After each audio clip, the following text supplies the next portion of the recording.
Məncə Labad rayonunda yerləşən Kapitan Rəşid Abdullayev adına İktisadi tam orta məktəbin 5B sinif şagirdi Quliyeva Əsma Nuram. Bu gün sizə təqdim edəcəyim kitab Anna Qavaldanın 35 kiloqram ümid kitabıdır. Bu kitabda Tatoşanın başına gələn hadisələrdən danışılır. Mən bu hadisələri sizə qısa məzmun olaraq nəql etmək istəyirəm.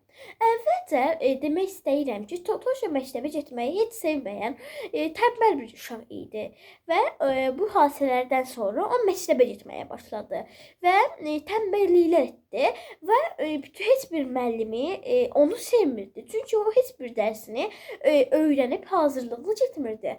Hətta demək olar ki, məktəbdən nifrət edirdi və bunu dilə gətirirdi. Valideynləri buna çox əsəbləşirdi və ona öz bir-birləri ilə savaşırdılar. Həqiqətən də bu Tatoşanın psixologiyasını çox pozurdu. Əslində böyük günah valideynlərindədir. Tatoşa ilə daha aydın şəkildə çalışmaq yerinə onu danlayır, ona əsəbləşir, bir-birləri ilə savaşırdılar. Həqiqətən də çox pis bir xüsusiyyətdir.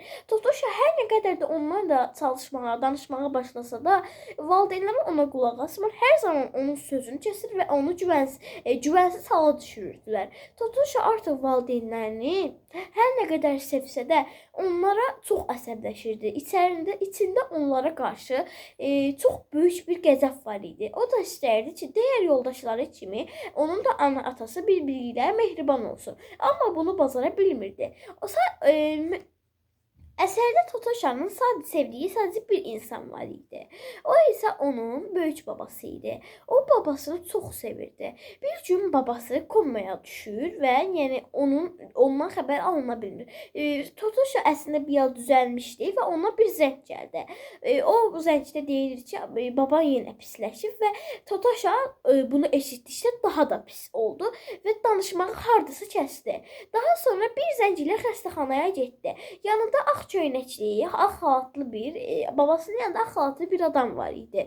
O şalvarını necə geydiyini bilmədi. Babasını o qədər sevirdi ki, paltarının necə geydiyini anlamaraq tez xəstəxanaya getdi və babasını gördü. Babası ona şalvarının tərs geyindiyini deyəndə ona qəzəblənmə yerinə artıq ona gülürdü. Çünki o babasını çox sevirdi. Əsərdə qısaca demək istəyirəm ki, əsərdə Tatoşanın məktəbə olan həvəssizliyi və nifrətindən danışılırdı.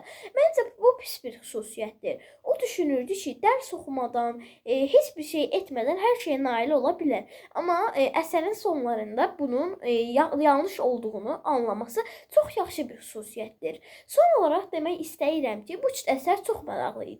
Tövsiyə edirəm ki, siz də bu əsəri oxuyasınız. Sağ olun.